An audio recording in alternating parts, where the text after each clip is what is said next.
ஓம் சாந்தி. 28/6/2026 காலை முரளி. அவ்யக்த Bapdada revise date 30/11/2010 Madhuban. முரளியின் தலைப்பு: ஒரு மணி நேரத்திற்கு ஒரு முறை 5 சொரூபங்களின் பயிற்சியை செய்து மனதை சக்திசாலியானதாக ஆக்குங்கள். பாபாதான் தன்னுடைய உலகம் என்றால் தன்னுடைய சம்ஸ்காரங்களையும் தந்தைக்கு சமமானதாக ஆக்குங்கள்.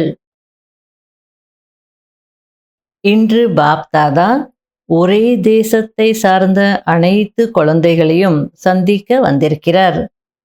அதுதான் உங்கள் அனைவருடைய உண்மையான தேசம். அந்த ஒரு தேசம் எவ்வளவு அன்பானது என்று உங்களுக்கு தெரியும் தானே?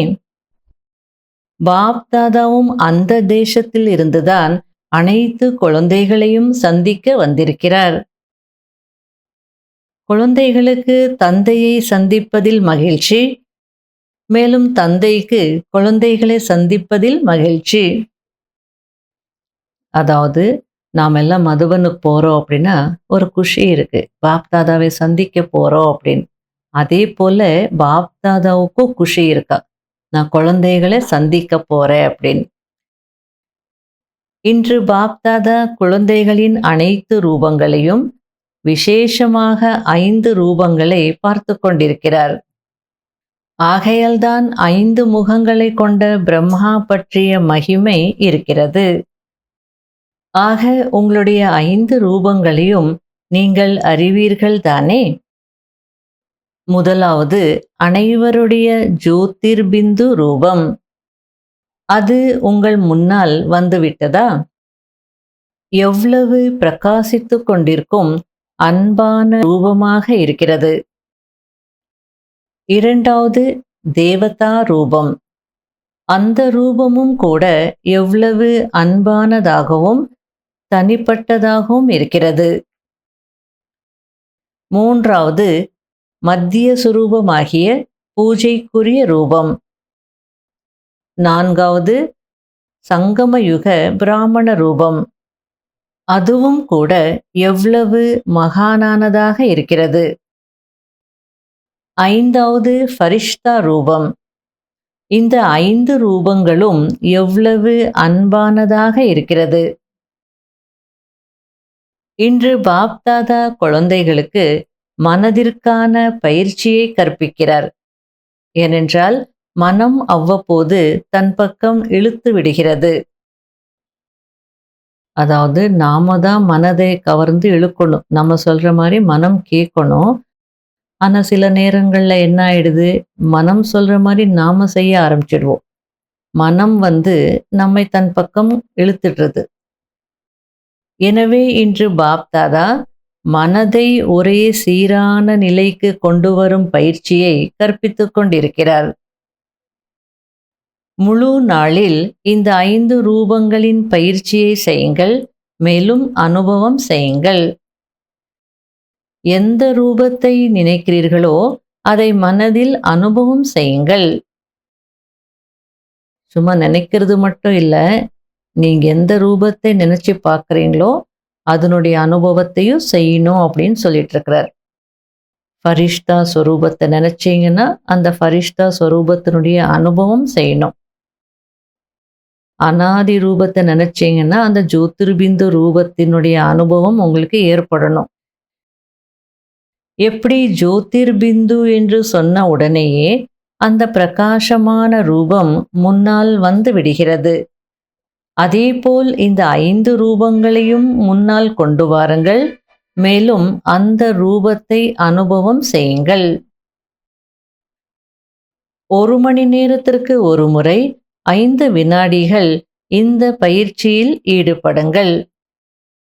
5 வினாடிகள் இல்லை 5 நிமிடங்கள் எடுத்துக்கொள்ளுங்கள். ஒவ்வொரு ரூபத்தையும் முன்னால் கொண்டு வாருங்கள், அனுபவம் செய்யுங்கள். மனதை இந்த ஆன்மீக பயிற்சியில் பிஸியாக வைத்திருங்கள். அப்போது மனம் பயிற்சியின் மூலமாக சதா ஒழுங்காக இருக்கும். சரியா இருக்கும். நீங்க எதுல ஈடுபடுத்த விரும்புறீங்களோ அதுல ஈடுபடும். ஆகையால மனதை இந்த பயிற்சியில பிஸியாக வையுங்க அப்படின்றார். எப்படி உடலுக்கான உடற்பயிற்சி உடலை ஆரோக்கியமாக வைக்கிறதோ, அதேபோல் இந்த பயிற்சி மனதை சக்திசாலியானதாக வைத்திருக்கும். உடற்பயிற்சி செய்தால் உடல் ஆரோக்கியமாக இருக்கும். அதுபோல இது மனப்பயிற்சி. இந்த மனப்பயிற்சியின் மூலம் மனம் ஆரோக்கியமாக இருக்கும் அல்லது சக்திசாலியாக இருக்கும்னு சொல்றார். ஒரு வினாடியாவது மனதிற்குள் அந்த ரூபத்தை கொண்டு வாருங்கள். புரிகிறது தானே? சகஜம் தானே? அல்லது கடினமாக தோன்றுகிறதா? கடினமாக இருக்காது. ஏனென்றால் இந்த பயிற்சியை நீங்கள் அநேக முறை செய்திருக்கிறீர்கள். ஒவ்வொரு கல்பமும் செய்திருக்கிறீர்கள். தன்னுடைய ரூபத்தை முன்னால் கொண்டு வருவது கடினம் ஆகாது. ஒவ்வொரு ரூபமும் முன்னால் வந்த உடனேயே அந்த ரூபத்தின் விசேஷ தன்மையின் அனுபவம் ஏற்படும். சில நேரங்களில் சில குழந்தைகள், நாங்கள் இந்த ரூபங்களை அனுபவம் செய்ய விரும்புகிறோம், ஆனால் மனம் வேறு பக்கம் சென்று விடுகிறது என்று சொல்கிறார்கள்.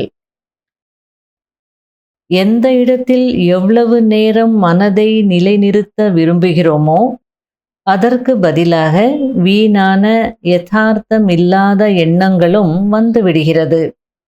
அதாவது சில நேரங்கள்ல குழந்தைகள் சொல்ற கம்ப்ளைண்ட் என்னன்னு பாபா சொல்லிட்டு இருக்கிறார்.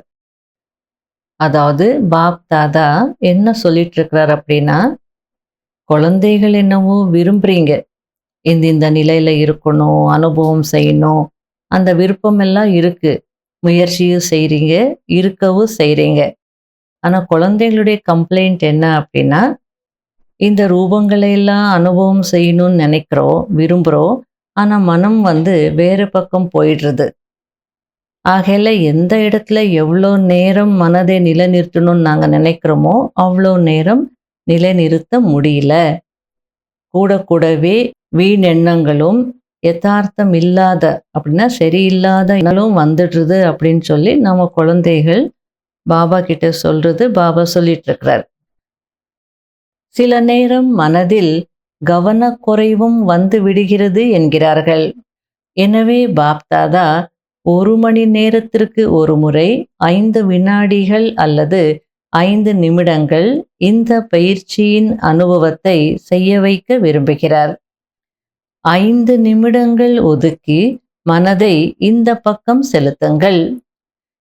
இதுபோல் மனதை நடத்துவது நன்றாக இருக்கிறதல்லவா? மனதிற்கு ட்ரைனிங் கொடுத்துட்டு பயிற்சி செய்துட்டு அதை நீங்க நடத்துறீங்கன்னா அது நல்லது தானே அப்படின்றார். நல்லா இருக்கும் இல்லையா அப்படின்றார். 5 நொடிகள் செய்துவிட்டு பிறகு உங்கள் வேலையில் ஈடுபடுங்கள். ஏனென்றால் கர்மத்தையும் செய்துதான் ஆக வேண்டும். கர்மம் செய்யாமல் இருக்க முடியாது. யக்ய சேவை உலக சேவையையோ அனைவரும் செய்து கொண்டுதான் இருக்கிறீர்கள், செய்யவும் வேண்டும். இந்த 5 நிமிட பயிற்சியை செய்த பிறகு உங்கள் காரியங்களில் ஈடுபடுங்கள். 5 வினாடிகளோ அல்லது 5 நிமிடங்களோ இந்த பயிற்சிக்காக செலவிடுங்கள். முதல்ல இந்த பயிற்சி செய்துட்டு அதுக்கப்புறம் நீங்க செய்ய வேண்டிய வேலையை நீங்க செய்யுங்க அப்படின்றார். இதற்கு கூட நேரம் இல்லாதவர்கள் யாராவது இருக்கிறீர்களா? 5 நிமிடம் கூட இல்லாதவர்கள் யாராவது இருந்தால் கை உயர்த்துங்கள். யாரும் உயர்த்தல, அதற்கு பாப்தாதா யாரும் இல்லையா? யாராவது இருக்கிறீர்களா? அப்போ அனைவராலும் நேரம் ஒதுக்க முடியும். அப்படி என்றால் மீண்டும் மீண்டும் இந்த பயிற்சியை செய்யுங்கள்.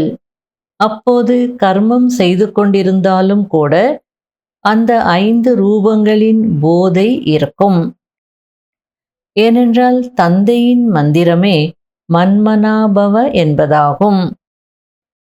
ஆக இந்த மந்திரம் மனதின் அனுபவத்தின் மூலம் மாயை வெல்வதற்கு ஒரு எந்திரமாக ஆகிவிடும். ஏனென்றால் காலம் செல்ல செல்ல ஒரு வினாடியில் ஸ்டாப் செய்ய வேண்டி இருக்கும் என்று பாப் தாதா கூறியிருக்கிறார். அதாவது இப்போ கூட உங்களுக்கு பரவாயில்ல, வீண் எண்ணங்கள் வந்தது, யதார்த்தம் இல்லாத எண்ணங்கள் வந்ததுன்னா அதை கண்டுபிடிச்சிட்டு அதை சேஞ்ச் பண்ணுறதுக்கு முயற்சி செய்கிறதுக்கான நேரம் இருக்குது. ஆனால் இனி போக போக அந்த நேரமும் இருக்காது. ஒரு செகண்டில் நீங்கள் அதை ஸ்டாப் செய்ய வேண்டியதாக இருக்கும். ஸ்டாப் பண்ணால் அந்த எண்ணங்கள் அங்கேயே ஸ்டாப் ஆயிடணும். அதற்கு இந்த பயிற்சி மிகவும் உதவியாக இருக்கும் அப்படின்றார். அதாவது இந்த பயிற்சி அல்லது மன்மனாபவ என்ற இந்த மந்திரம் அனுபவத்தில் வந்துடுச்சுன்னா இந்த மந்திரமே மாயாவை ஜெயிக்கிறதுக்கான எந்திரமாக மாறிடும். அப்போ ஈஸியாக ஸ்டாப் பண்ணலாம்.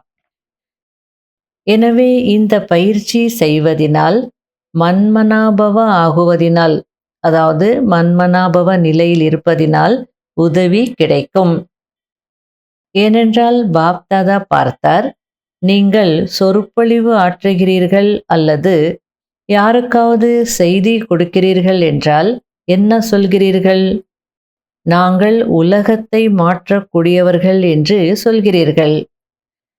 எனவே உலகத்தை மாற்ற வேண்டும் என்றால் முதலில் தன்னுடைய மனதை எந்த அளவிற்கு சக்திசாலியானதாக ஆக்க வேண்டும் என்றால், எந்த நேரத்தில் எந்த எண்ணத்தை உருவாக்க வேண்டும் என்று நினைக்கிறீர்களோ அதே எண்ணத்தை உருவாக்கும் அளவிற்கு சக்தி வாய்ந்ததாக ஆக வேண்டும். ஒரு வினாடியில் கட்டளையிடுங்கள். எப்படி இந்த உடலின் கர்மேந்திரியங்களுக்கு கட்டளையிடுகிறீர்கள்? கைகளை மேலே தூக்க வேண்டும், இறக்க வேண்டும் என்றால் அது கட்டுப்படுகிறது தானே? அதேபோல் மனமும் வீணான மற்றும் யதார்த்தம் இல்லாத எண்ணங்களிலிருந்து தப்பித்துவிட வேண்டும். நீங்கள் மனதின் எஜமானர்கள். என்னுடைய மனம் என்று சொல்கிறீர்கள் தானே? என்னுடைய மனம் என்றால் அது கட்டளைக்கு கட்டுப்பட்டு இருக்க வேண்டும். அதற்காக தான் இந்த மனதிற்கான பயிற்சி கூறப்பட்டது. அதாவது நாங்க உலகத்தை மாற்றக்கூடியவர்கள் அப்படின்னு சொல்றீங்களே, அப்போ முதல்ல உங்க மனம் உங்க கட்டுப்பாட்டுல இருக்கணும். ஆகையால உங்க மனதை எப்படிப்பட்ட சக்திசாலியான மனமாக ஆக்கணும் அப்படின்னா, எந்த நேரத்துல எந்த எண்ணத்தை நீங்க உருவாக்கணும்னு நினைக்கிறீங்களோ அந்த எண்ணம் தான் உருவாகணும் அல்லது உருவாக்க முடியணும். அப்போதான் மனம் சக்திசாலியாக இருக்குன்னு சொல்ல முடியும். நீங்க தான் மனதிற்கு ஆர்டர் பண்ணணும், கட்டளை இடணும். இதை செய், இங்க இரு, அங்க போகாதே, இந்த நிலையிலேயே நிலைத்திரு, இந்த எண்ணத்தை தான் நீ உருவாக்கணும் அப்படின்னு நீங்க ஆர்டர் பண்ணணும். அப்போதான் உங்களுடைய மனம் சக்திசாலி மனம் அப்படின்னு சொல்ல முடியும் அப்படின்றார். உதாரணத்திற்கு உங்களுடைய கைகள் உங்களுடைய ஆர்டருக்கு கட்டுப்படுறது இல்லையா? கை தூக்கணும்னா கை தூக்குவோம், கீழே இறக்கணும்னா இறக்கிடுவோம். அதே போல வீணான எண்ணங்கள், யதார்த்தம் இல்லாத எண்ணங்கள், இதிலிருந்து உங்களுடைய மனம் காப்பாற்றப்படணும். அதுக்கு தான் இந்த பயிற்சின்றார். நீங்க தான் மனதின் எஜமானர்கள். என்னுடைய மனம் அப்படின்னு சொல்றீங்கன்னா அது கட்டளைக்கு கட்டுப்பட்டு இருக்கணும். ஒவ்வொரு குழந்தையும் நாம் மனதை வென்று உலகத்தை வென்றவர் ஆக வேண்டும் என்று இதைதான் விரும்புகிறீர்கள் என்பதை பாப் தாதா பார்த்தார். எனவே நேரம் வருவதற்கு முன்பாகவே மனதை எங்கே விரும்புகிறீர்களோ அங்கே சகஜமாக நிலைநிறுத்த வேண்டும். இந்த பயிற்சி செய்யுங்கள். ஆக இன்று பாப் தாதா இதைதான் விரும்புகிறார். அதாவது ஒவ்வொரு குழந்தையும் எப்படி சக்திசாலியாக ஆகிவிட வேண்டும் என்றால், என்ன சங்கல்பம் செய்தாலும் அதன் அனுசாரம் மனம், புத்தி, சம்ஸ்காரம் கட்டளைப்படி இருக்க வேண்டும். யாருக்கு இந்த பயிற்சி இருக்கிறதோ அவர்கள் நிச்சயமாக உலகத்தை வென்றவர்களாக ஆகுவார்கள். பாப்தாதாவிடமும் குடும்பத்திடமும் அனைவருக்கும் அன்பு இருக்கிறது. குழந்தைகளுக்கு தந்தை மீது எவ்வளவு அன்பு இருக்கிறதோ அதைவிட தந்தைக்கு குழந்தைகள் மீது அன்பு அதிகமாக இருக்கிறது. எனவே குழந்தைகள் புத்திசாலித்தனமாக ஒரு வேலையை நன்றாக செய்திருக்கிறீர்கள். அதாவது என்னுடைய பாபா என்று சொல்லி பாபாவை தன்னுடையவராக ஆக்கிக்கொண்டு விட்டீர்கள். ஒவ்வொரு குழந்தையும் என்னுடைய பாபா என்று நிச்சயத்துடன் சொல்கிறீர்கள். தந்தையும் என்னுடைய குழந்தை என்று கூறுகிறார். இந்த எனது என்ற சொல் அதிசயத்தை செய்துவிட்டது. ஒவ்வொருவருடைய மனதிலும் என்னுடைய பாபா, அன்பான பாபா என்று எவ்வளவு உற்சாகம் வருகிறது. தந்தையும் மீண்டும் மீண்டும் என்னுடைய குழந்தைகளே என்று கூறுகிறார். மாயையுடன் எந்த ஒரு யுத்தம் நடக்கிறது என்றாலும் அதற்கான காரணம் அரைக்கல்பமாக மாயையை நீங்கள் உங்களுடையதாக ஆக்கிக்கொண்டு விட்டீர்கள். ஆகையால் மாயாவுக்கும் உங்கள் மீது அன்பு இருக்கும் தானே. ஆகையால் அது அடிக்கடி வருவதற்கு முயற்சி செய்கிறது. ஆனால் யார் மனதார என்னுடைய பாபா என்று சொல்கிறார்களோ அவர்களுக்கு தந்தையின் உதவி கிடைக்கிறது.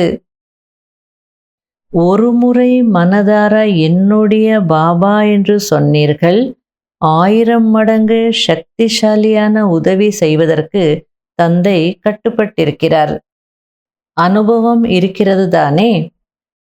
உரிய நேரத்தில் இந்த அனுபவத்தை மட்டும் நடைமுறையில் கொண்டு வாருங்கள். பாப்தாதா குழந்தைகளின் ஒரு விஷயத்தை பார்த்து மனதிற்குள் புன்முறுவல் செய்கிறார். அது எந்த விஷயம் என்று தெரியுமா? அனைவரும் பாபாதான் என் உலகம் என்று சொல்கிறீர்கள், தந்தைதான் என் உலகம் என்று சொல்கிறீர்கள் தானே. யார் தந்தைதான் என் உலகம் என்று சொல்கிறீர்களோ அவர்கள் கை உயர்த்துங்கள். நல்லது. தந்தைதான் உலகம். வேறு உலகம் எதுவும் இல்லைதானே. வேறு உலகம் கிடையாது. ஆனால் வேறு ஒன்று இருக்கிறது. அது என்ன? அதுதான் சம்ஸ்காரம். அதாவது ஹிந்தியில அந்த ரைமிங்கா இருக்கக்கூடிய வார்த்தைகளை பாபா யூஸ் பண்ணிட்டு இருக்கிறார். சன்சார், சம்ஸ்கார். சன்சார் அப்படின்னா உலகம், சம்ஸ்கார் அப்படின்னா சம்ஸ்காரம் அல்லது சுபாவம். பாபா தான் என்னுடைய உலகம், என்னுடைய சன்சார் அப்படின்னு சொல்றீங்க. எனக்கு தெரியும் வேற எந்த உலகமும் உங்களுக்கு இல்லை. ஆனால் வாட் அபவுட் சம்ஸ்காரம்? வேறு ஒரு விஷயம் இருக்கு இல்லையா? எப்பொழுது தந்தைதான் உலகம், இரண்டாவதாக எனக்கு எந்த ஒரு உலகமும் இல்லவே இல்லை என்று இருக்கிறீர்களோ அப்பொழுது சம்ஸ்காரம் என்பது எப்படி பிறப்பெடுக்கும்? தற்போது பாப்தாதா நேரத்தின் அனுசாரம் சம்ஸ்காரம் என்ற வார்த்தையை அழிக்க விரும்புகிறார். அதாவது என்னுடைய சம்ஸ்காரம், பழைய சம்ஸ்காரம் எமர்ஜ் ஆயிடுத்து அப்படிலாம் சொல்லுவோம் இல்லையா? அந்த வார்த்தையே இருக்கக்கூடாது, கம்ப்ளீட்டாக அழிச்சிடணும் அப்படின்றார். அதை அழிக்க முடியுமா? சம்ஸ்காரம் தடை ரூபமாக ஆக முடியாது என்று யார் நினைக்கிறீர்களோ அவர்கள் இந்த திட சங்கல்பம் செய்ய முடியுமா? அதாவது தீவிர முயற்சியின் மூலம் இப்போதே அதை முடிவுக்கு கொண்டு வர முடித்தாக வேண்டும் என்று திட சங்கல்பம் செய்ய முடியுமா அப்படின்னு கேட்கிறார். செய்வோம், யோசிப்போம், பார்ப்போம் என்று அப்படி அல்ல, செய்தே ஆக வேண்டும் என்று இருக்க வேண்டும். சம்ஸ்காரத்தின் வேலை வருவது, மேலும் குழந்தைகளின் வேலை அதை முடிவுக்கு கொண்டு வருவது. அது வரும், எமர்ஜ் ஆகும். அதை நீங்க முடிக்கணும். அதான் உங்களுடைய வேலை அப்படின்றார். தைரியம் இருக்கிறதா? இருக்கிறதா தைரியம்? முன்பும் கைகளை உயர்த்தினீர்கள். ஆனால் நீங்கள் என்ன சங்கல்பம் செய்தீர்களோ அது நடந்து கொண்டு இருக்கிறதா என்பதை சோதனை செய்யுங்கள். அதாவது பாபா கையை உயர்த்த சொன்னா கை உயர்த்திடுவோம். கை உயர்த்துறது பெரிய விஷயம் இல்லை. ஆனா அந்த கையை உயர்த்தும் போது என்ன சங்கல்பம் செய்தீங்களோ அது அப்படியே நடந்துட்டு இருக்கா, ஃபாலோ பண்றீங்களா, ப்ராக்டிக்கல்ல இருக்கா அப்படின்னு சோதனை செய்யுங்க அப்படின்றார். யாரெல்லாம் தந்தை சொன்னார், தந்தையின் வேலை லட்சியத்தை கொடுப்பது, மேலும் குழந்தைகளின் வேலை தந்தை என்ன சொன்னாரோ அதை செய்தே ஆக வேண்டும் என்று புரிந்திருக்கிறீர்களோ அவர்கள் இதற்கான தேதியை ஃபிக்ஸ் செய்யுங்கள். அதாவது பாபா சொன்னதை செய்தே ஆக வேண்டும் அப்படின்னு யார் நினைக்கிறீங்களோ அவங்க தேதியை குறிங்க. அதை செயல்படுத்துறதுக்கு தேதியை குறிச்சிடுங்க, அப்போதான் முடியும் அப்படின்றார். சரி, அனைவருக்கும் சேர்ந்து ஒரு தேதியை குறிக்க முடியவில்லை என்றாலும் ஒவ்வொருவரும் தனக்கென ஒரு தேதியை ஃபிக்ஸ் செய்ய முடியும் தானே?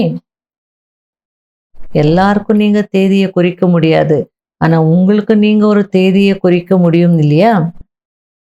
செய்ய முடியுமா? செய்ய முடியும் என்றால் கை உயர்த்துங்கள்.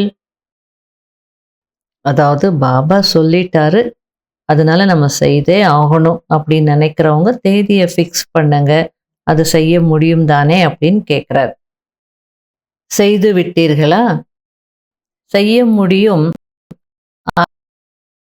ஆகையால் செய்து விட்டீர்கள். டபுள் ஃபாரினர்ஸ் தேதியை குறித்து விட்டீர்களா? நல்லது. முன்னால் அமர்ந்திருப்பவர்கள் முடிவு செய்து விட்டீர்களா? தேதியை குறித்து விட்டீர்கள் தானே? அதை பாப் தாதாவிற்கு எழுதி கொடுங்கள். பாப் தாதாவும் குழந்தைகளுக்கு பரீட்சையில் தேர்ச்சி பெறுவதற்கான தைரியம் கொடுப்பார் தானே? பிறகு ஆஹா குழந்தைகளே ஆஹா என்ற பாடலையும் பாடுவார், விழா கொண்டாடுவார். யார் சங்கல்பம் செய்து அதன்படி நடைமுறையில் செயல்படுகிறார்களோ அவர்களுக்கு ஒரு விழா கொண்டாடப்படும். ஏனென்றால் வித்தியாசம் தெரியதானே செய்யும். நீங்க ஒரு தேதி ஃபிக்ஸ் பண்ணிட்டு முயற்சி செய்ய ஆரம்பிச்சிட்டீங்கன்னா உங்களுக்குள்ள வித்தியாசம் தெரிய ஆரம்பிச்சிடும் இல்லையா? அதாவது நீங்க ஒரு தேதியை ஃபிக்ஸ் பண்ணிட்டீங்க, தேதியை குறிச்சிட்டீங்கன்னா அது நீங்க பாப்தாதாவுக்கு எழுதி கொடுங்க. ஏன்னா பாப்தாதா கூட குழந்தைகளுக்கு தைரியம் கொடுப்பார். இவங்க இந்த தேதியை ஃபிக்ஸ் பண்ணிட்டாங்க, வெற்றிகரமாக பாஸ் பண்ணணும் அப்படின்னு சொல்லி பாபாவும் தைரியம் கொடுப்பார். அதுக்கப்புறம் நீங்கள் பாஸ் பண்ணிட்டீங்கன்னா ஆஹா குழந்தைகளே ஆஹான்னு சொல்லி பாடவும் செய்வார், விழாவும் கொண்டாடுவார். அதாவது சங்கல்பம் செய்து அதன்படி நடைமுறையில் செயல்படக்கூடியவர்களுக்கு ஒரு விழா கொண்டாடப்படும் அப்படின்றார். தேதியை குறிச்சிட்டோம் அப்படின்னாலே அந்த காரியம் நடந்து முடிஞ்ச மாதிரி தானே. உலகத்திலே அப்படி சொல்லுவாங்க இல்லையா? முதல்ல தேதியை குறிச்சிடுங்கன்னுவாங்க. கல்யாணமாக இருந்தாலும் சரி, கிரக பிரவேசமாக இருந்தாலும் சரி, தேதியை குறிச்சிட்டிங்களான்னு கேட்பாங்க. ஏன்னா தேதியை குறிச்சிட்டோன்னா வேலைகள் வேகமாக நடக்க ஆரம்பிச்சிடும். அதுபோல் நீங்கள் தேதியை குறிச்சிட்டீங்க, முயற்சி செய்ய ஆரம்பிச்சிட்டிங்கன்னா அந்த மாற்றம் அல்லது வித்தியாசம் தெரியதானே செய்யும் அப்படின்றார். தேதியை குறித்து விட்டால் அதில் முன்னேறுவதற்கு நெருங்கி அருகில் வருவார்கள் தானே. அந்த மாற்றம் தெரிய ஆரம்பிக்கும். ஆக யாருடைய நிலை குறித்த நேரத்தில் முழுமை அடைகிறதோ அவர்களுக்கு பாப்தாதா விழா கொண்டாடுவார். உள்ளுக்குள் மாற்றம் செய்கிறீர்கள் என்றால் பார்ப்பவர்களும் அதை வெரிஃபை செய்வார்கள். ஏனென்றால் உங்களுடைய தொடர்பில் வருவார்கள் அல்லவா? சம்ஸ்காரம் என்பது யாருடைய தொடர்பிலாவது வரும்போது வெளிப்படத்தானே செய்யும். அதாவது எனக்கு உள்ளுக்குள்ள நிறைய மாற்றம் வந்திருக்கு, நான் மாறி இருக்கிறேன் அப்படின்னு நீங்க நினைக்கலாம். ஆனா உங்க தொடர்புல வர்றவங்க அதை சொல்லணும். உண்மையிலும் மாறி இருக்காங்களா அப்படின்னு வெரிஃபை பண்ணணும். ஏன்னா சம்ஸ்காரம் தனியாக இருக்கும்போது எமர்ஜ் ஆகாது. பிறருடைய தொடர்புல வரும்போது தான் அது வெளிப்படும்.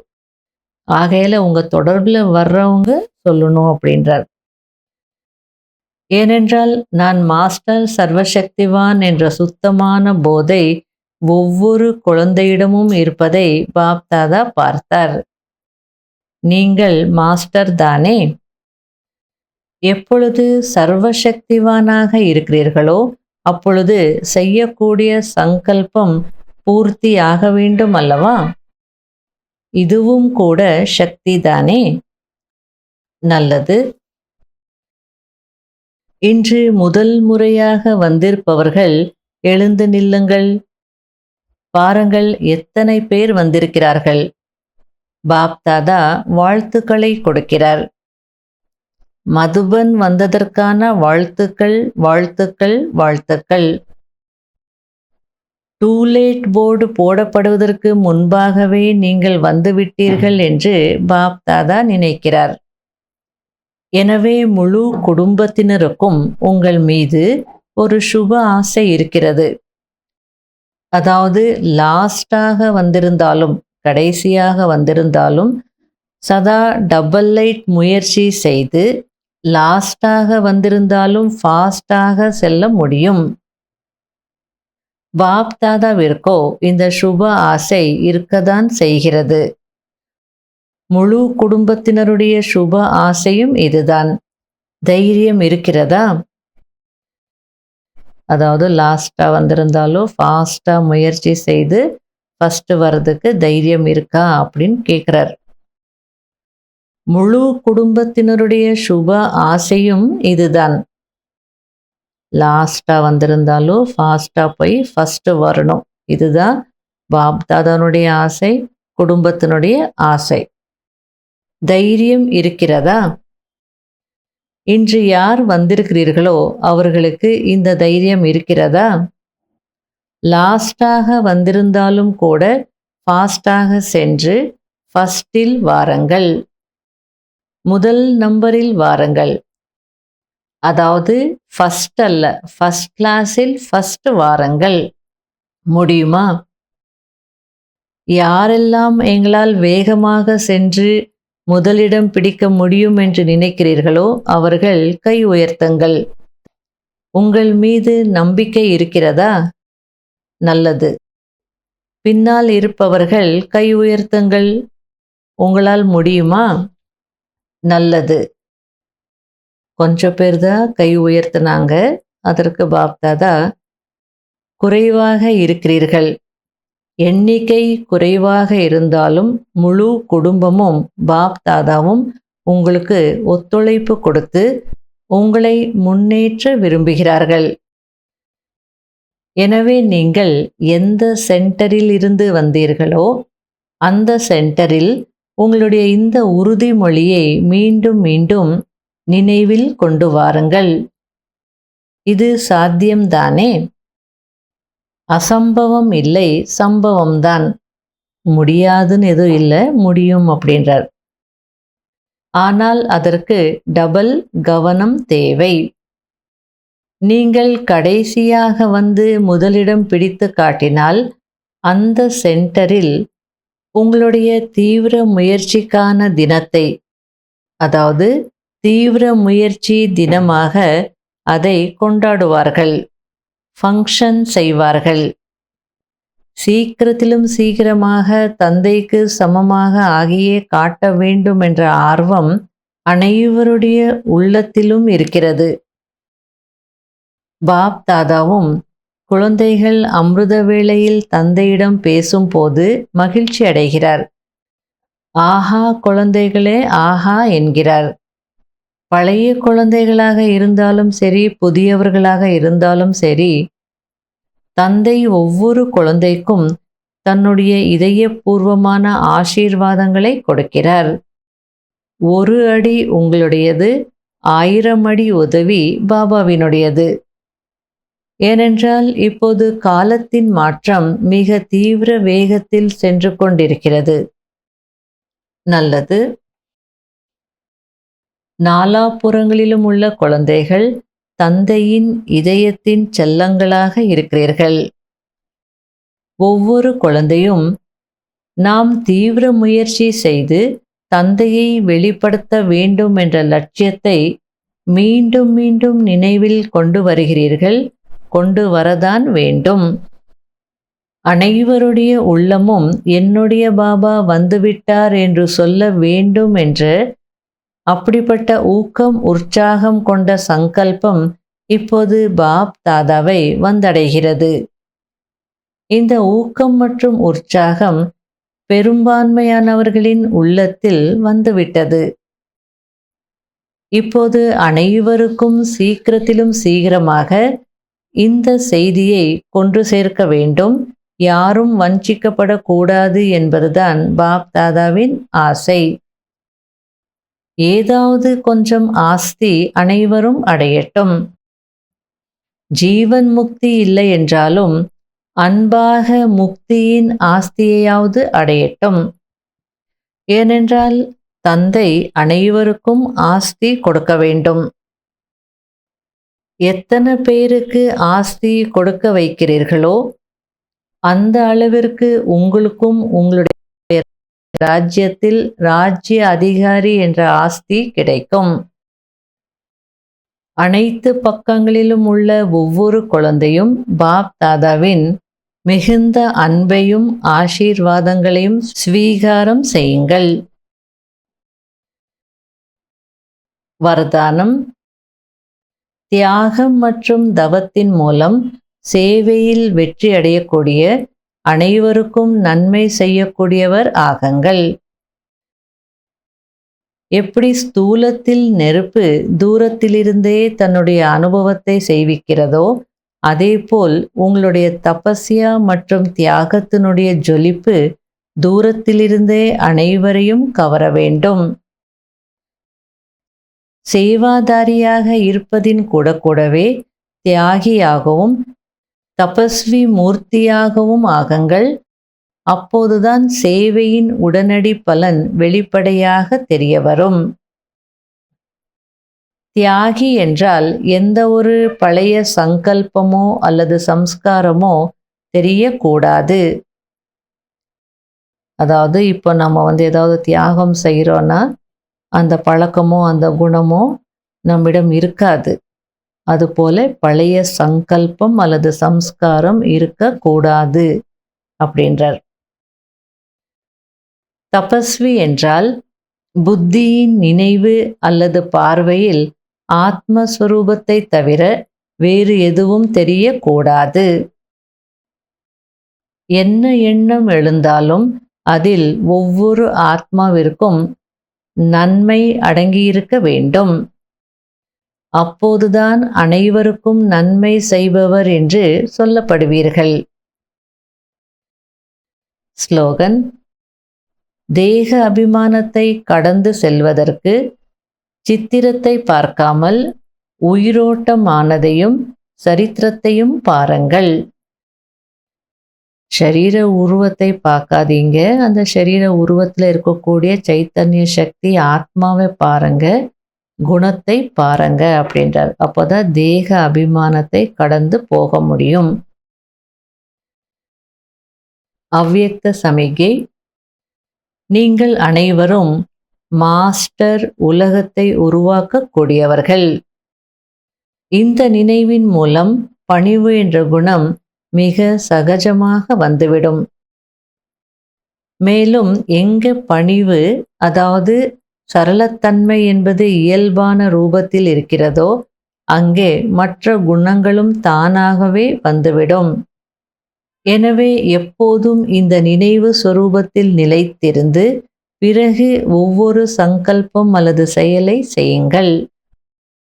அப்போது சின்ன சின்ன விஷயங்கள் என்ன எதிர்கொள்வதற்கு வருகிறதோ அவை அனைத்தும் ஒரு பெரியவருக்கு முன்னால் சிறிய குழந்தைகள் விளையாடும் விளையாட்டை போல் தோன்றும். அது உங்கள் மீது எந்த தாக்கத்தையும் ஏற்படுத்தாது. ஓம் சாந்தி.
शांति ही शांति है, प्रकाश पुंज का ये भंडार। हम आत्माएं यही पे रहते, यही हमारा है संसार। परम धाम से लेके आओ, देवता रूप याद करो।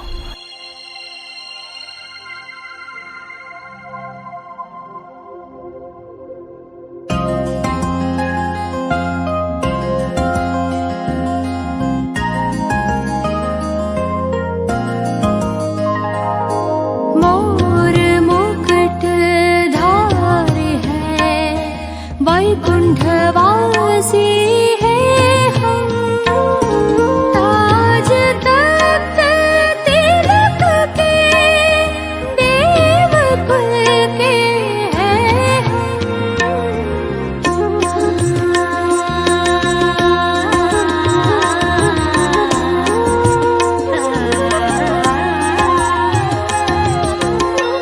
पूज्य रूप याद करो।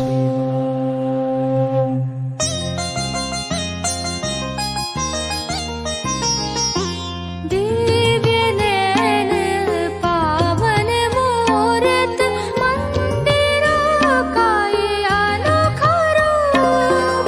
जग को शीतल छाया देते, कितना विचित्र ये स्वरूप। ब्रह्मांड रूप याद करो।